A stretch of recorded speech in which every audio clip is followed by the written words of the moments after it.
Yeah. Brilliant. Fantastic. That's just I needed someone to say yes. Brilliant. Right. Common saying that we've probably all uttered multiple times in our lives and heard. It's not fair. How many times have you heard that, maybe spoken it yourselves? You may particularly associate it with young children, maybe when they're not allowed that big bag of sweets they want, or when they're being told it's bedtime, even though they want to watch another TV show. My wonderful nephew is 15 months old, and while he can't quite yet voice the words, "it's not fair," when I extracted him from the sandpit at the weekend, he communicated to me in a way that definitely meant it's what he was trying to tell me. These are perhaps slightly trivial examples, but I'm sure you understand the kind of thing I'm talking about. It's a phrase we just throw around a lot. It's one we all use, and perhaps it's overused.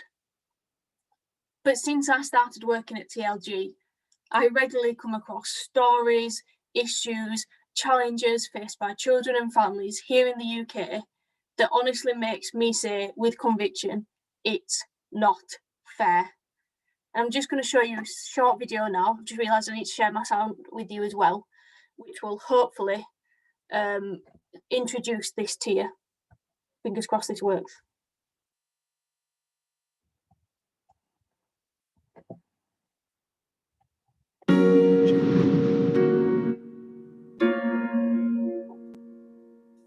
It's not fair. Can you remember screaming those words as a child? Perhaps it made you angry and even drove you mad. Well, it's right to feel angry. Because let's face it, life just isn't fair. And for far too many people today, life's becoming even less fair. Has it ever struck you how inequality sets in the moment we're born? From day one, every child is destined to set out on a different route. Some head straight towards a life of poverty, with a lack of opportunity or lack of representation.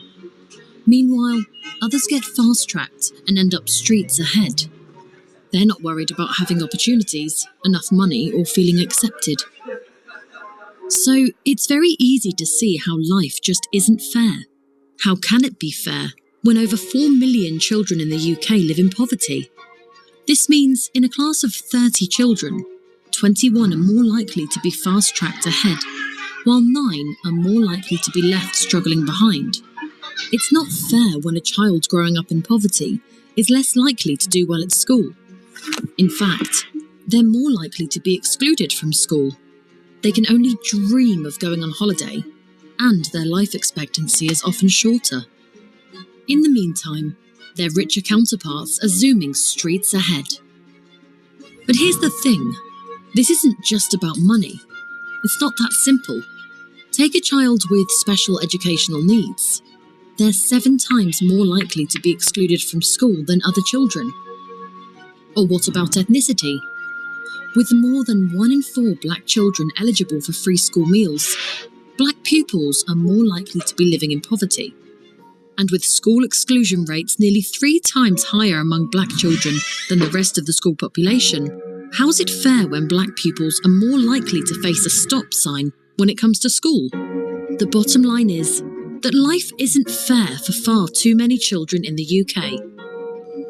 The inequality gap is becoming more like a canyon than a pothole. A child's neighbourhood, their family, or even their skin colour can all determine whether they're going to end up streets ahead or stuck in a dead end. That's why TLG exists. So, to map a new route for struggling children and young people wherever they've come from. Join us on our journey to bring hope and a future to struggling children. Brilliant. So, as you can see from that, just go on to the next slide. Students from low-income backgrounds are more likely to be excluded. That's not fair. Children with special educational needs and disabilities are more likely to be excluded. That's not fair. Black Caribbean children are more likely to be excluded. That's not fair. And in 2020, so just before COVID, disadvantaged pupils in England were on average over 18 months of learning behind their peers by the time they finished their GCSEs. That's not fair. In TLG's 21 years experience of supporting children, we've seen time and time again that the system is stacked against them from the start. And I just want you to take a moment to reflect about how you would feel if that was happening to a child that you knew. Perhaps you have a niece, a nephew, a godchild, just someone that you know that you are close to. I just want you to bear them in mind, because I'm sure you, like me, want to take action to effect change to tackle these daily injustices children are facing. Just actually try and imagine for a moment that this child's life was limited before it barely even begun. Imagine they had to go to school having not had breakfast, unable to concentrate because they're so hungry and so continuously fall behind in class. 64% of teachers surveyed by Magic Breakfast think that hunger will harm efforts to catch up children on the learning they missed during school closures, rising to 79% of teachers in schools with above average levels of disadvantage. Or imagine that child has been crippled with such anxiety, maybe over bullying or their household situation or something else, that they actually proactively do what they can that they know will get them kicked out of class because they just can't cope. The Children's Society annual report shows that children's emotional well-being has been in steady decline for at least a decade. Or maybe this child has undiagnosed special educational needs and disabilities, and far from receiving the extra support they desperately need, were excluded because of what was deemed permanent disruptive behaviour. There was actually a sign that they were struggling to cope in that mainstream environment. Last year, the BBC did a report into the shocking number of children with SEND who only received an education and healthcare plan, a plan which obliges the LA to give more support to them after they had been excluded, only after they had already been excluded from school. I, like I know you will too, am not willing to stand on one side to watch children's lives diminished by circumstances beyond their control, such as these. Their lives seemingly marked out before they'd even had a chance to impact it themselves. Children ageing and maturing before their time due to their environmental factors, never having experienced a carefree childhood. However, and there is a positive however, there is hope. There is a future for these children, and there is the church rising up to be the answer that these children need. TLG exists to equip churches to be that answer, to train, to provide resources, and to encourage churches and volunteers across the whole UK to get alongside children in local communities and walk with them through the challenges they are facing. It could be in the form of a TLG education centre. TLG education centres are an Ofsted registered form of alternative provision, which offers a safe place for students at crisis point in their education. They may have already been excluded or otherwise struggling in mainstream and on the verge of exclusion. A place for the student to learn while receiving practical and emotional support. With a ratio of 1 teacher to every 3 to 4 students, they are able to offer more individualised support than is possible in a mainstream classroom, really getting to the bottom of why that child is struggling and helping them to reach and understand their potential. Students like Troy. After tragically losing a school friend in the Grenfell Tower fire, the grief, loss and trauma became overwhelming for Troy and affected his ability to cope in mainstream school. The local TLG Education Centre took him under their care and provided a safe space where he knew that he could make mistakes, he didn't need to know everything, and there were people and resources around him to help him take positive steps forward. As well as being helped in his education, supported by the team, Troy was able to embark on a journey in coming to terms with events and finding some peace. He felt motivated, was able to get his head back down and worked hard to get his education back on track. Or maybe it's a TLG Early Intervention programme. Many children in our education centres have reached crisis point because, despite there being multiple points for intervention along their journey, it never happened. TLG Early Intervention tries to be this intervention. It's quite simple. One coach for 1 hour a week for at least 1 year, going into the school and using play therapy and trauma responsive practices to get to the bottom of why a child is struggling, to teach them coping strategies and to enable them to overcome their challenges and thrive. Students like Alex, who was on the verge of exclusion prior to the COVID pandemic, his early intervention coach supported him via remote online coaching throughout the pandemic, where Alex opened up about the challenges he was facing and the emotions he was battling. The coach helped him work through these, teaching him healthy coping and regulation strategies, and established a strong trust with Alex. Upon his return to school, his teachers were amazed by the transformation and even won an award for the highest engagement in online learning.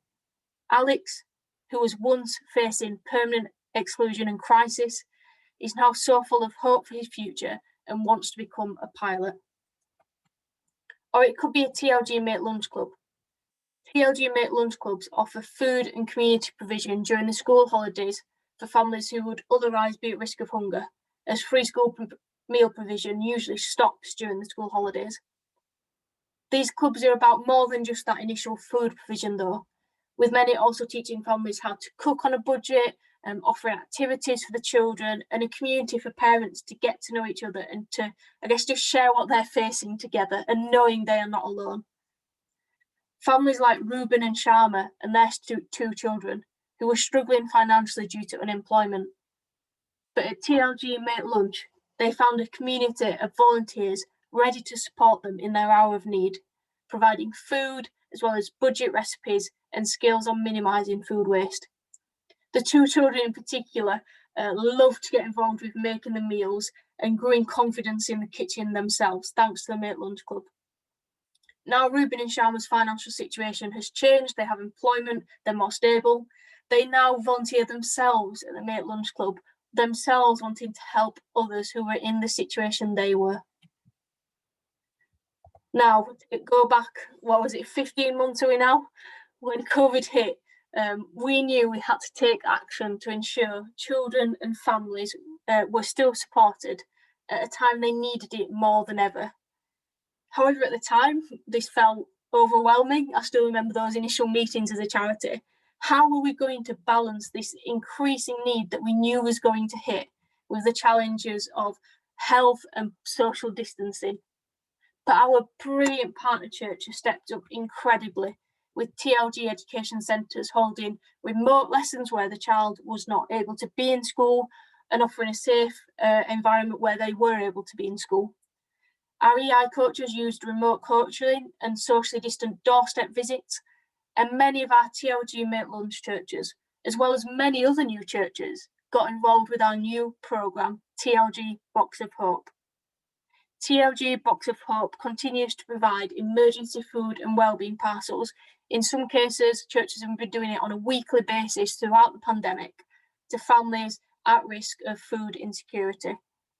We recently provided the equivalent of 1 million meals across the UK through this initiative, both a reminder of what the church can do, but also a stark reminder of what so many families are still facing. And throughout the pandemic, it became clear and clearer that the impact on children's emotional well-being, which had already been in decline, would be huge. In a survey by charity Young Minds, 87% of children agreed they had felt more lonely or isolated during lockdown. It was bound to have an effect. And it wasn't just the children, but through our work, we knew the parents were seeking reassurance and engaging more than ever with our volunteers as they too faced increasing anxiety and isolation. Therefore, our brilliant therapeutic practice team developed the emotional first aid and emotional roller coaster courses. These trained volunteers in churches to spot and respond to signs of emotional distress in children and adults. Churches across the UK, again, have totally stepped up for this, and so far we're approaching nearly 2,500 volunteers from over 700 churches being trained in less than a year. It's incredible the way the church has responded during this time. And while TLG staff, volunteers and local churches continue to do this amazing work on the front line, we are also, me and my team, are working to try and change the system, to be the voice of the voiceless, to raise awareness about those daily injustices children face, raising that awareness in the very corridors of power where decisions are made, and to effect systemic change that truly transforms lives for good UK-wide. This has included working closely with the Department for Education and the Children's Minister, speaking at the School Exclusions All-Party Parliamentary Group, getting involved with other relevant organisations and research, and recently we released our very own policy paper, The Hidden Crisis, which I had the privilege to author with a heck of a lot of help from the very talented people across TLG. The Hidden Crisis focuses on the link between emotional well-being and school exclusion, how a trauma-responsive approach can help with that, and the impact COVID can have had on all this. Other examples we have been working on with others you may have heard of because they've received quite a lot of media coverage include the holiday food provision for children on free school meals and the extension of the £20 universal credit uplift. All this because of the work of the local church and people like you stepping out and offering hope to their communities, doing their bit to support children and families across the UK. Now I want you to hear from Danny. Danny is a former TLG student himself. He's now an adult. Violence at home meant that he and his family suddenly had to move to a new city. Overcome by what he had seen and what had happened to him and not knowing how to cope, he turned to crime, got excluded, and felt like he was going down the only path laid out for him. When he came to TLG, he didn't even want to be helped, but that soon changed. The staff at TLG wanted to try and understand what he'd been through and support him to process it. Danny totally turned around, became hugely positive about his future and worked extremely hard to get to college and into university. He started a successful career in business, but more recently came back to work at TLG to mentor students as a shining example of one who can and has overcome. Now, early on in the crisis, Danny delivered a spoken word for us about what hope means, and I'm going to show you that now. Share my sound again.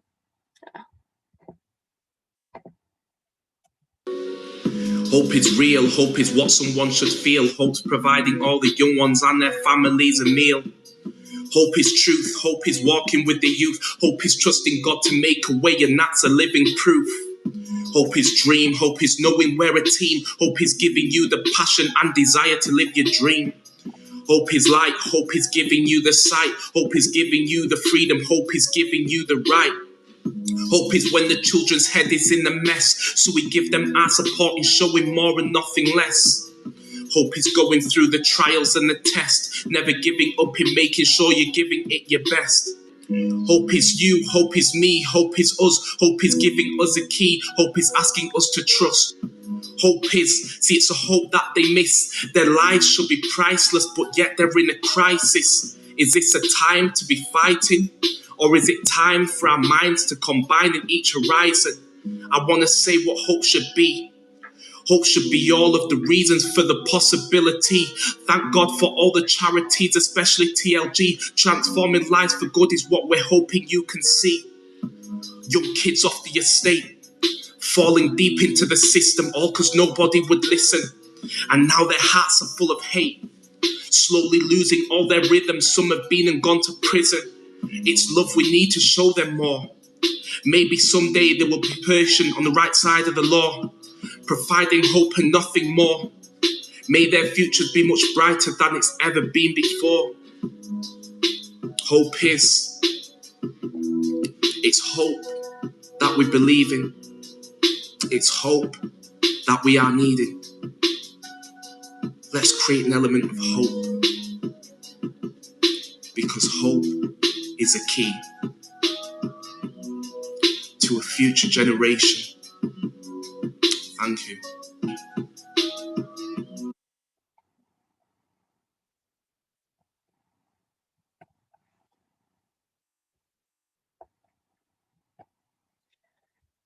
People may often tell you, I know I've heard it, you may have heard it, that they have this perception of the church that it's irrelevant now, that it doesn't do anything. Well, I'm here to tell you that the church can make a difference. The church is making a difference, and the church will continue to make a difference in the lives of children and families across the UK, including helping them tackle the daily injustices in education that they face. I see it every day in my job.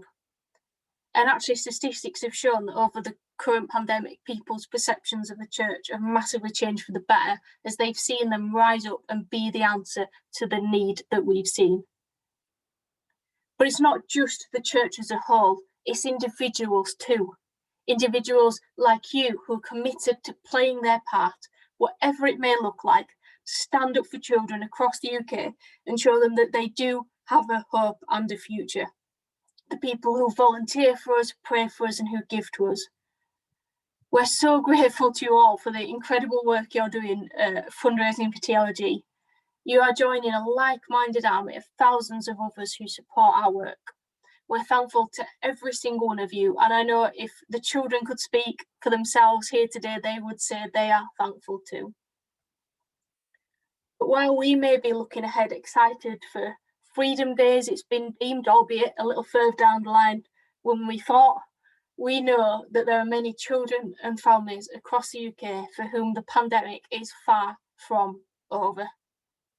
The long-term impact of unemployment, food and financial insecurity, challenges to their emotional well-being, the ever-increasing educational disadvantage gap, other education injustices risk affecting their lives for years, if not decades, to come. It is the hidden long COVID, and we are resolved to play our part in ensuring that this is not the case, and we will continue to be both the practical and emotional support on the ground, as well as shouting up for them empowerment to bring about national change. But as the need across the UK increases, so too must our response. And that's why we are so grateful to you for fundraising for us in this way, as it really will help make a difference. Therefore, after this event, maybe you get the page up on your phone or on your laptop now so you don't forget. Please do go to the Just Giving page that the team has set up. Got the link on the screen. I'm sure the rest of the team will share it again afterwards, and give a one-off donation to help with TLG. Every single penny makes a difference. I've seen you've set yourself a united target of £1,000, which is incredible. And I just wanted to give you some context of what that £1,000 may do to encourage you. For every £180 we receive, we can set up a new church to run a TLG mate lunch club, helping combat food insecurity.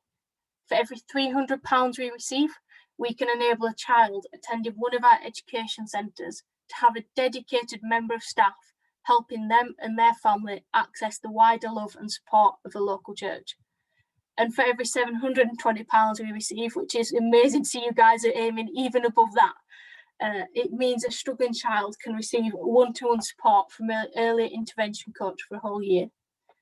Any £5, £10, £20 towards this target that you feel able to give is resourcing us to be able to do this, so that we can make a world of difference to a child that will be able to help as a result. And if you can stretch further, please know that it'll be greatly appreciated. Or if you don't have as much right now, if whatever it is, every single penny will help. Additionally, as well as giving, we as TLG would love to stay in touch with you so we can keep you updated on our work, including regular encouraging stories of children and families supported by TLG like you've heard today. So please, as well, afterwards, head to tlg.org.uk/keep-in-touch. It's on your screens now. If you forget that, just go to our webpage and you'll find it, and sign up to receive our updates. As Danny said, hope is me, hope is you, hope is us. Hope is a key to a future generation. Let's make sure that we all play our part in giving them that hope. And on behalf of the children and families supported by the work of TLG, I just wanted to say thank you. Thank you for having me today. Thank you for listening to me. And if you've got any questions, I'd be happy to take them.